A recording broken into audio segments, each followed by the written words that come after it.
A los peregrinos. Prólogo del autor. Algunas canciones llegan de las praderas de flores azules, libres del polvo de mil caminos. Esta es una de ellas. A última hora de una tarde de otoño de 1989, estoy sentado ante mi escritorio, mirando el titilar del cursor en la pantalla del ordenador, cuando suena el teléfono. Me llama un tal Michael Johnson, que antes vivía en Iowa y ahora vive en Florida. Un amigo de Iowa le ha enviado uno de mis libros. Michael Johnson lo ha leído. También su hermana Caroline, y tienen una historia que podría interesarme. Michael es parco en palabras, rehúsa decir nada sobre la historia. Solo repite que Caroline y él están dispuestos a viajar a Iowa para hablarme de ello.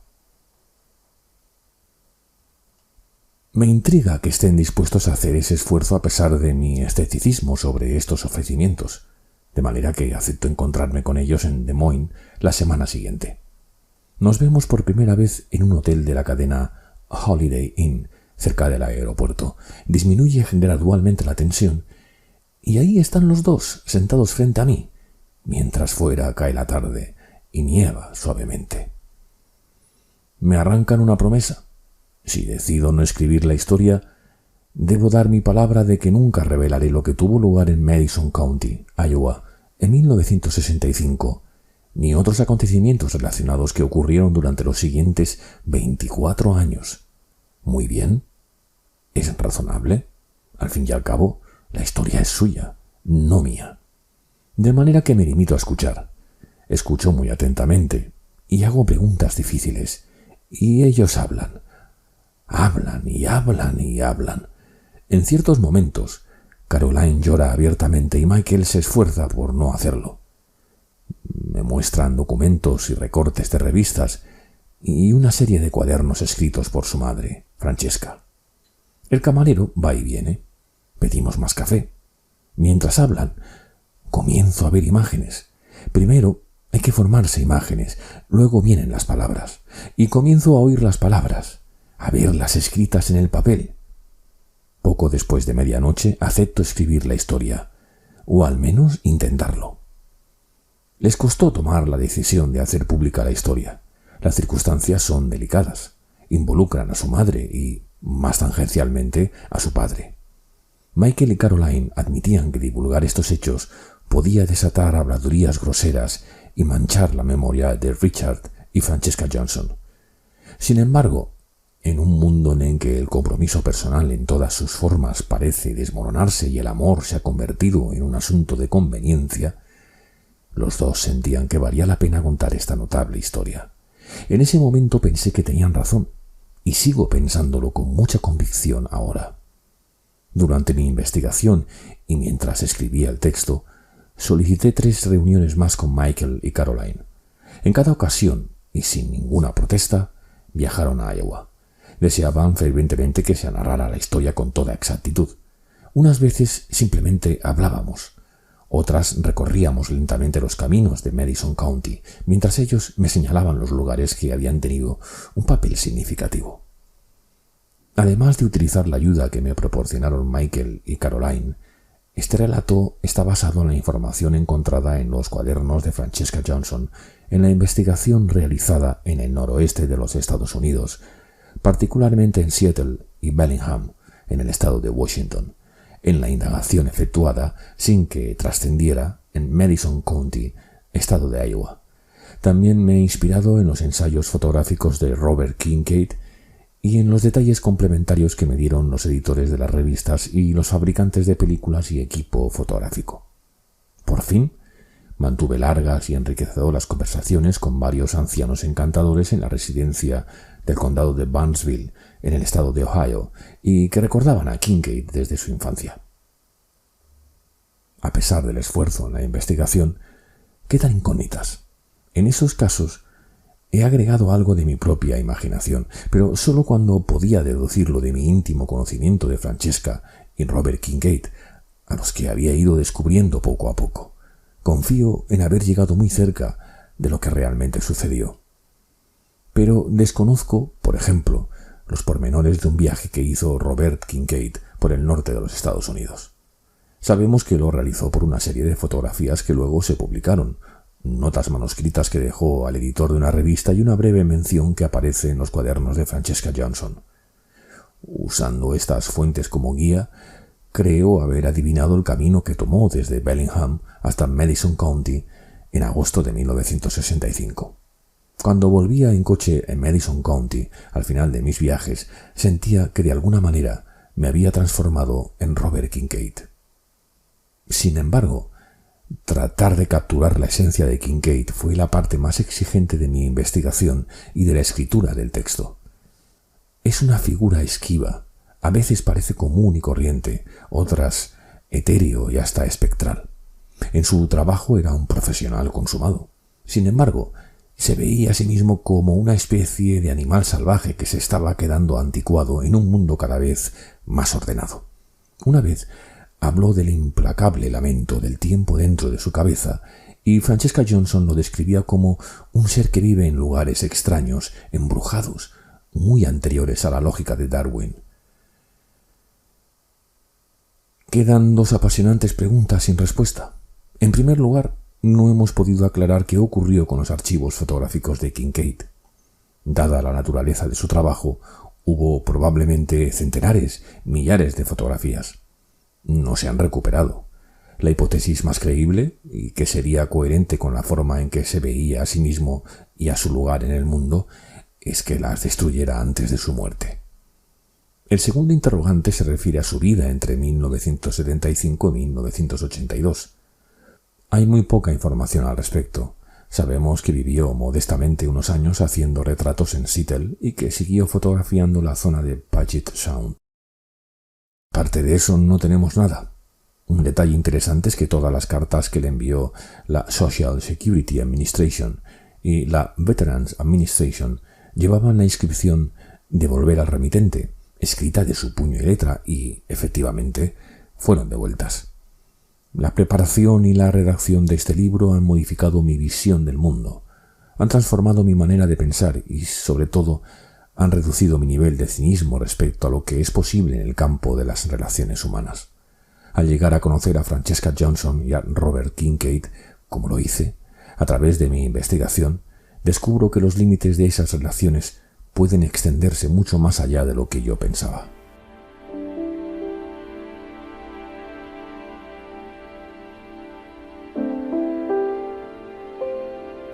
Tal vez ustedes experimenten lo mismo al leer esta historia. No será fácil. En un mundo cada vez más insensible, todos hemos desarrollado caparazones contra la sensiblería. No sé bien dónde termina la gran pasión y empieza el sentimentalismo. Pero nuestra tendencia a mofarnos de la gran pasión y a tildar de sensibleros a los sentimientos genuinos y profundos dificulta la entrada al reino de la delicadeza, tan necesaria para comprender la historia de Francesca Johnson y Robert Kincaid. Sé que tuve que vencer esa tendencia inicial antes de poder empezar a escribir. Sin embargo, si ustedes se acercan a este texto renunciando momentáneamente a su incredulidad, confío en que experimentarán lo que yo he experimentado. En los espacios imparciales de sus corazones pueden incluso encontrar, como Francesca Johnson, un lugar para bailar otra vez. Robert James Waller, Cedar Falls, Iowa, verano de 1990.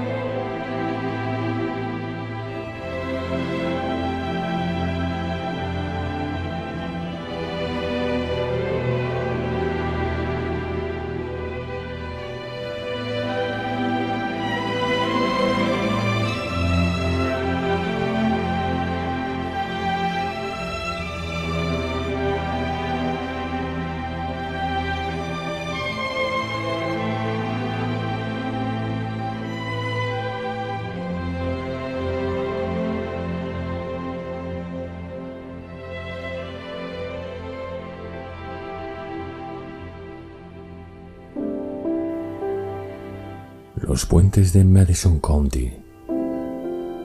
un libro escrito por Robert James Waller.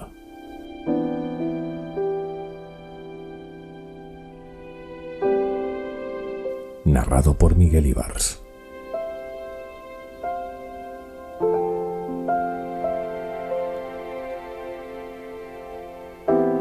Episodio 1. Robert Kincaid.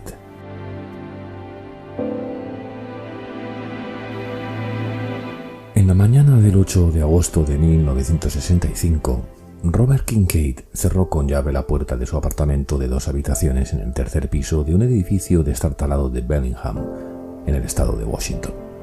Bajó por la escalera de madera con una mochila cargada con el equipo fotográfico y una maleta, y siguió por un corredor hasta la puerta del fondo. Su vieja camioneta Chevrolet estaba estacionada en el espacio reservado a los residentes del edificio. Otra mochila, una nevera portátil, 2 trípodes, cartones de cigarrillos Camel, un termo y una bolsa de fruta se encontraban ya en el interior del coche. Kincaid colocó las mochilas en el asiento y dejó la nevera y los trípodes en el suelo. Subió a la cabina y guardó el estuche de la guitarra y la maleta en un rincón, sujetándolos con la rueda de repuesto que había a un lado y atándolos a la rueda con una cuerda. Puso un hule negro bajo la rueda. Se sentó al volante, encendió un Camel y repasó mentalmente la lista. 200 rollos de películas de diversas clases, la mayor parte Kodachrome de velocidad lenta, trípodes, nevera, 3 cámaras y 5 lentes, vaqueros y pantalones khaki, camisas y chaqueta de fotógrafo. Bien, si se había olvidado de algo, podía comprarlo por el camino. Kincaid llevaba vaqueros desteñidos, botas de campo Red Wing, bastante usadas, y tirantes de color naranja. Del ancho cinturón, guardado en su vaina, colgaba un cuchillo del ejército suizo. Miró su reloj, las 8:17. La camioneta arrancó en el segundo intento y retrocedió, cambió de velocidad y avanzó lentamente por la callejuela bajo un sol brumoso. Recorrió las calles de Bellingham, tomó la carretera 11 hacia el sur, siguió durante varios kilómetros la línea de la costa de Puget Sound y luego fue por la autopista hacia el este, hasta un poco antes de la carretera 20. Giró y, de cara al sol, Kincaid eligió el largo camino que serpenteaba en dirección a las cascadas. Le gustaba la región y no tenía prisa. Se detenía de vez en cuando a hacer anotaciones sobre posibilidades interesantes para futuros viajes o a sacar lo que él llamaba instantáneas de la memoria.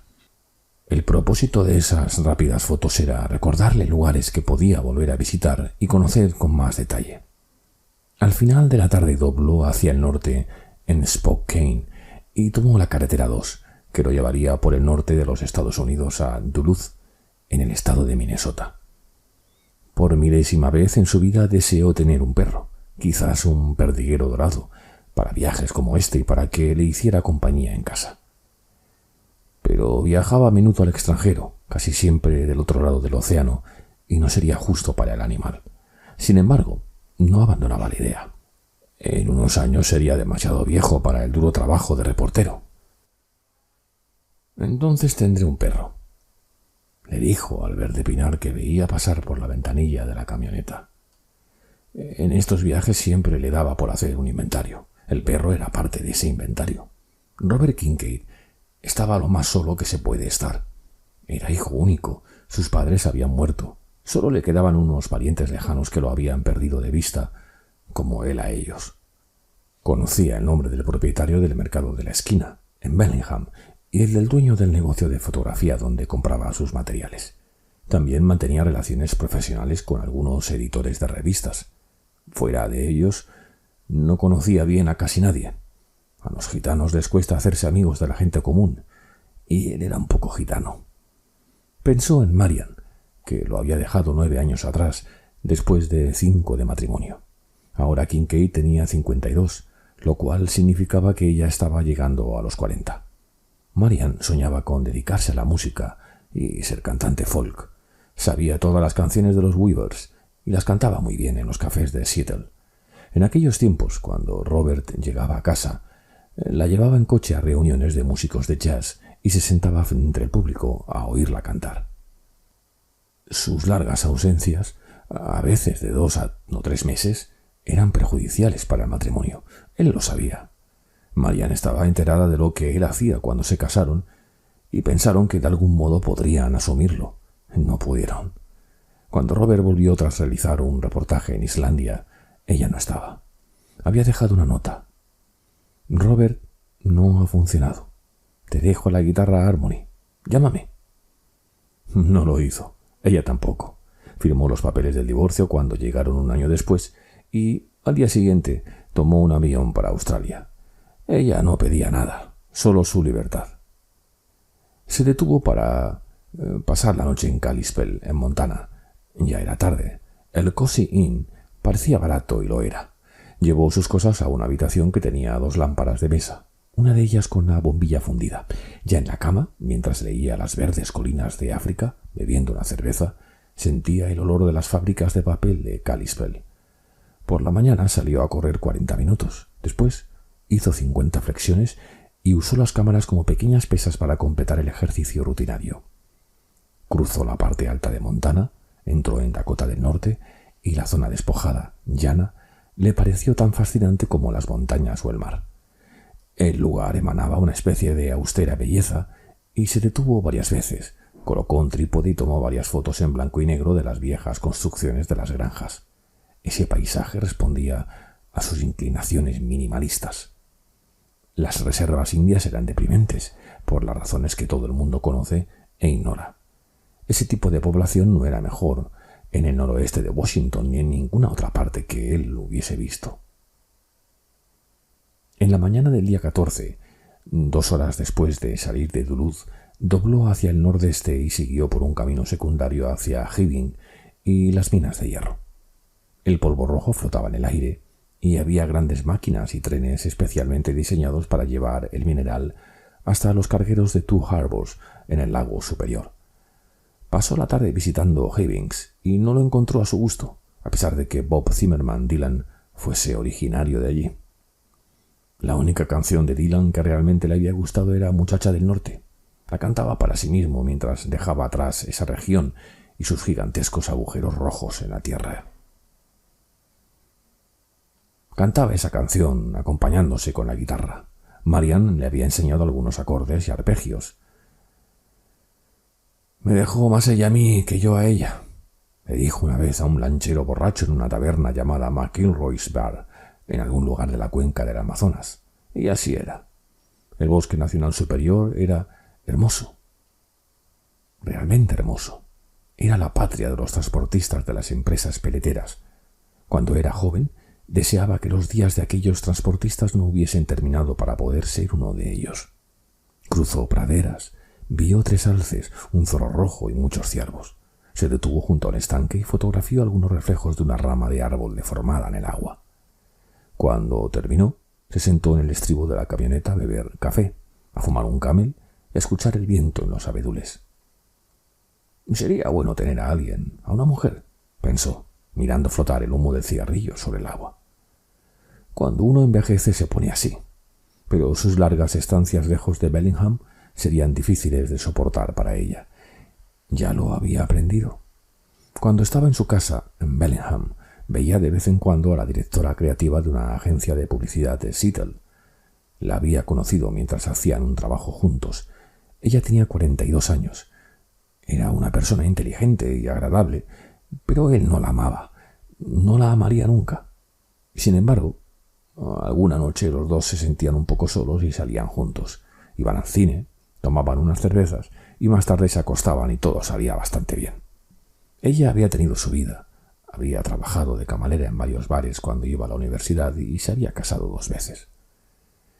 Después de hacer el amor, mientras estaban acostados juntos, ella invariablemente le decía: «Eres el mejor, Robert, no tienes competencia, no hay quien se te acerque siquiera». Él suponía que a un hombre debía gustarle que le dijeran eso, pero no era tan experimentado y de todos modos no tenía forma de saber si ella le decía la verdad. Una vez, ella dijo algo que no pudo olvidar. «Robert, hay un ser dentro de ti que yo no llego a sacar a la superficie, que no tengo fuerzas suficientes para alcanzar. A veces siento que hace mucho tiempo que estás aquí, más que una vida, y que has estado en lugares con los que ninguno de nosotros ha soñado jamás. Me asustas, a pesar de que eres muy delicado conmigo. Si no luchara por controlarme cuando estoy contigo, sentiría que puedo perderme a mí misma y no volver a encontrarme. Él comprendía ambiguamente de qué hablaba ella, pero no podía apresarlo. Tenía esos pensamientos errantes, un melancólico sentido de lo trágico combinado con una intensa potencia física e intelectual desde que era niño en un pueblecito de Ohio. Mientras otros chicos aprendían Row, Row Your Boat, él aprendía la melodía y la letra en inglés de una canción de cabaret francesa. Le gustaban las palabras y las imágenes. Una de sus palabras favoritas era azul. Le gustaba la sensación en los labios y en la lengua mientras la decía. Las palabras provocan sensaciones físicas, no solamente transmiten significados. Recordaba haber pensado cuando era joven. Le atraían otras palabras por el sonido: distante, humo, camino, antiguo, pasaje, viajero, India. Disfrutaba del sonido y el sabor y de lo que evocaban en su mente. En las paredes de su cuarto había listas de palabras que le gustaban. Luego combinaba las palabras en frases y también las ponía a la vista. Demasiado cerca del fuego. Vine del este con un pequeño grupo de viajeros. Los constantes murmullos de los que me salvarían y los que iban a venderme. Talismán, talismán, muéstrame tus secretos. Timonel, timonel, llévame de vuelta a casa. Desnuda en el lugar donde nadan las ballenas azules. Ella le deseó trenes con chimeneas humeantes que partieran de las estaciones en invierno. Antes de ser hombre fui flecha. Hace mucho tiempo. También le encantaban los nombres de algunos lugares: la corriente somalí, las grandes montañas Hatchet, el estrecho de Malaca y muchos otros. A veces, las listas de palabras y frases cubrían totalmente su cuarto. Hasta su madre notaba que en él había algo diferente. Robert no habló hasta los 3 años, y luego empezó a hacerlo con oraciones completas. A los 5 años sabía leer. En la escuela era un estudiante indiferente que frustraba a sus profesores. Miraban sus coeficientes de inteligencia y le hablaban de lograr cosas, de hacer lo que era capaz de hacer. Le decían que podía llegar a ser lo que quisiese. Uno de sus profesores de la secundaria escribió lo siguiente en una evaluación: Robert piensa que las pruebas de inteligencia son una forma muy deficiente de juzgar la capacidad de la gente porque no pueden explicar lo mágico, que tiene su propia importancia, no solo en sí mismo, sino como complemento de la lógica. Sugiero conversar con sus padres. La madre habló con varios profesores. Cuando los profesores le hablaban de la conducta algo recalcitrante de Robert, dadas sus posibilidades, decía: Robert vive en un mundo propio, inventado por él. Sé que es mi hijo, pero a veces tengo la sensación de que no ha venido de mi marido y de mí, sino de otro lugar al que están intentando volver. Aprecio el interés que ustedes se toman y trataré una vez más de estimularlo a que trabaje más en la escuela. Pero él se contentaba con leer todos los libros de aventuras y de viajes que encontraba en la biblioteca de la escuela, y el resto del tiempo andaba solo. Pasaba los días junto al río que corría por las afueras de la ciudad y pasaba por alto fiestas, partidos de fútbol y las cosas así que lo aburrían. Pescaba, nadaba, caminaba y se acostaba sobre la hierba, escuchando voces lejanas, y se imaginaba que era el único en oírlas. Hay brujos por aquí, se decía. Si uno calla y no se cierra, los oye. Están ahí. Y le hubiera gustado tener un perro para compartir esos momentos. No había dinero para la universidad. Tampoco deseaba ir. Su padre trabajaba mucho y era bueno con su madre y con él, pero el trabajo en una fábrica de válvulas no dejaba mucho para otras cosas, ni para alimentar a un perro. Robert tenía 18 años cuando murió su padre, de manera que se alistó en el ejército para poder mantenerse a sí mismo y a su madre en la época más dura de la Gran Depresión. Estuvo en el ejército 4 años, pero esos 4 años cambiaron su vida. Por el misterioso funcionamiento de la mente militar, le asignaron la tarea de ayudante de fotógrafo, aunque ni siquiera sabía poner un rollo en la cámara. Pero ese trabajo le reveló su vocación. Los detalles técnicos no le plantearon dificultades. En un mes, no solo hacía el revelado para 2 fotógrafos del equipo, sino que también le permitían realizar solo los proyectos sencillos. Uno de los fotógrafos, Jim Peterson, le tenía simpatía y dedicó horas extra a enseñarle las sutilezas fotográficas. Robert Kincaid tomó prestados libros de fotografías y de arte de la biblioteca de Fort Monmouth y los estudió. Desde el principio le gustaron particularmente los impresionistas franceses y el uso de la luz en Rembrandt. Con el tiempo comenzó a darse cuenta de que era esa luz lo que fotografiaba, no los objetos. Los objetos eran meros vehículos para reflejar la luz. Si la luz era buena, siempre se podía encontrar algo que fotografiar. Entonces empezaban a venderse las cámaras de 35 milímetros. Robert compró una Leica usada en una tienda local. La llevó a Cape May, en New Jersey, y se pasó una semana de su permiso fotografiando la vida en la playa. Otra vez fue en autobús a Maine e hizo autostop por la costa. Desde Stonington, la lancha correo le llevó de madrugada hasta la isla Auhout, donde acampó.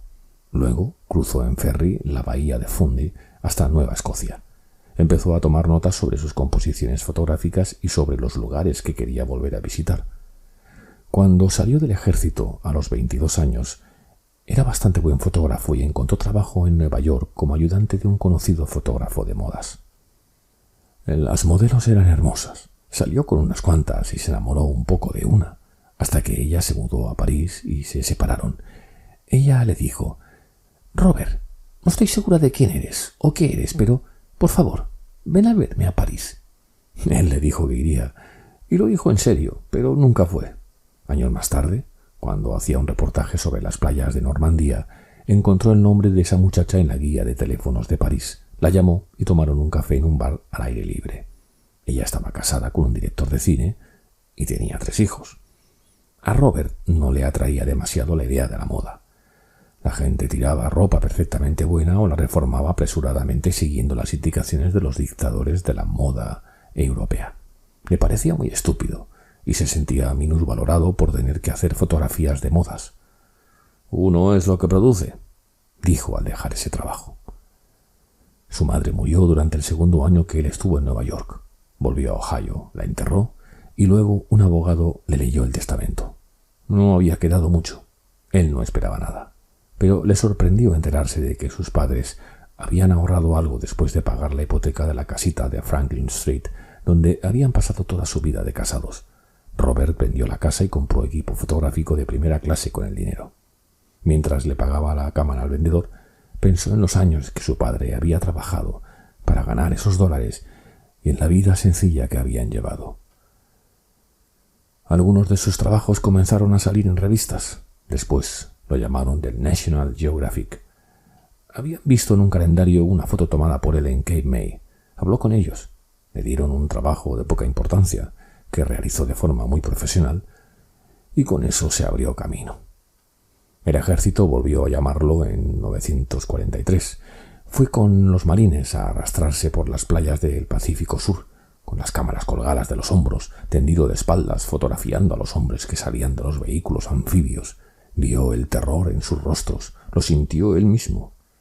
Los vio partidos en 2 por el fuego de las ametralladoras. Los vio pedir ayuda a Dios y a sus madres. Lo captó todo. Sobrevivió y nunca se sintió fascinado por la supuesta gloria y aventura del reportaje de guerra. Al ser desmovilizado en 1945, llamó a National Geographic. Lo estaban esperando. Se compró una motocicleta en San Francisco. Fue con ella a Big Sur. Hizo el amor en la playa con una violonchelista de Carmel y volvió al norte para explorar el estado de Washington. Le gustó el lugar y lo eligió como base de operaciones. Ahora, a los 52 años, seguía estudiando la luz. Había estado en la mayor parte de los lugares cuyos nombres fijaba en las paredes de su cuarto cuando niño, y se maravillaba de estar allí cuando los visitaba, de sentarse en los Raffles Bar, de remontar el Amazonas en una ruidosa lancha fluvial o de balancearse sobre un camello por el desierto de Rajasthani. La costa del lago superior era tan bonita como le habían explicado.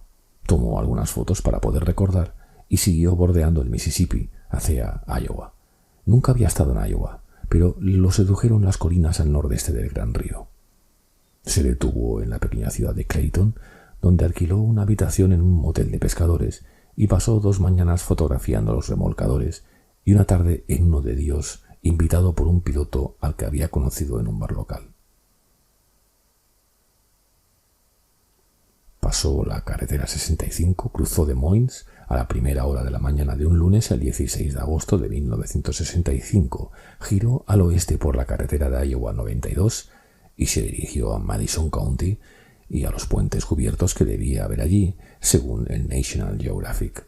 Efectivamente, ahí estaban. El empleado de la estación de servicio Texaco se lo aseguró y le indicó vagamente cómo llegar a los 7 puentes.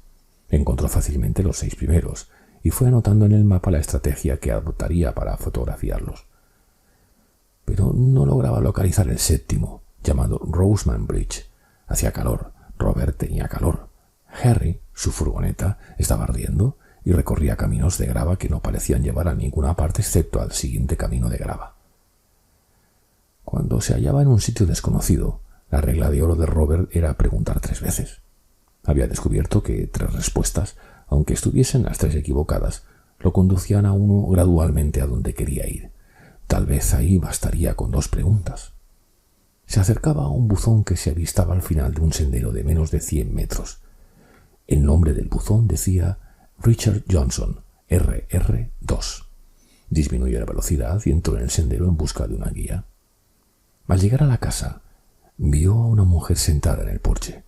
Ese lugar parecía fresco, y la mujer tenía en la mano un vaso con una bebida de aspecto aún más fresco. Se levantó y fue hacia él. Robert bajó del camión y la miró. La miró atentamente, y luego más atentamente aún. Era hermosa, o lo había sido, o podía volver a serlo. Y de inmediato Robert empezó a sentir esa vieja torpeza que siempre lo acometía ante las mujeres que lo atraían, aunque solo fuera un poco.